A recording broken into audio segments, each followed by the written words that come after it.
Good afternoon, everyone. Nice to see that they've gotten back to being sufficiently cold in here. For yesterday, it was a little warm. Matt, you want to kick us off? Oh, you got nothing? Yeah, come back. Following up on Ukraine and Russia, Putin lowered the thresholds, announced lowering the threshold for use of nuclear weapons. The timing, of course, comes after Ukraine used American long-range missiles into Russian territory. What do you make of the timing of that announcement, and is the U.S. concerned about nuclear escalation? So I am unfortunately not surprised by the comments the Kremlin has made around the publication of this new revised nuclear doctrine.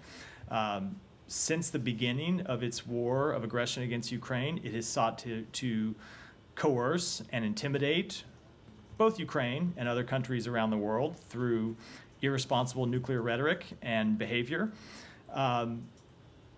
Despite what Russia says, neither the United States nor NATO pose any threat to Russia. Russia's irresponsible and bellicose rhetoric will not do anything to improve Russia's security.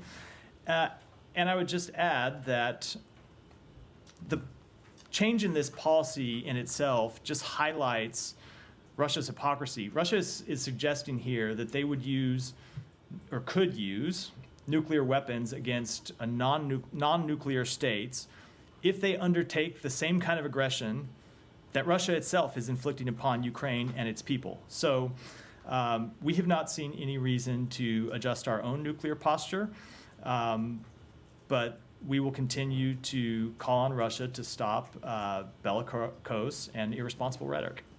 And then just on a different kind of warfare from Russia, after 2 undersea cables were cut in the Baltic Sea, U.S. allies are warning of hybrid warfare with Russian suspected sabotage with regard to those cables. How concerned is the U.S. about increasing that type of action, and what is the U.S. doing to reassure its European allies? So let me just say, just speaking generally, not with respect to this report, but speaking generally, we are incredibly concerned about hybrid warfare conducted by Russia, both in Europe and around the world, and it's something that we have been in close coordination with our European allies and our other allies and partners around the world, and we have made clear on a number of occasions to Russia that it would be held accountable for. Now, when it comes to this specific incident, we've seen these reports. It is our understanding that a number of the countries in question have announced investigations into the matter, and we'll, of course, await for the outcome of those investigations before speaking to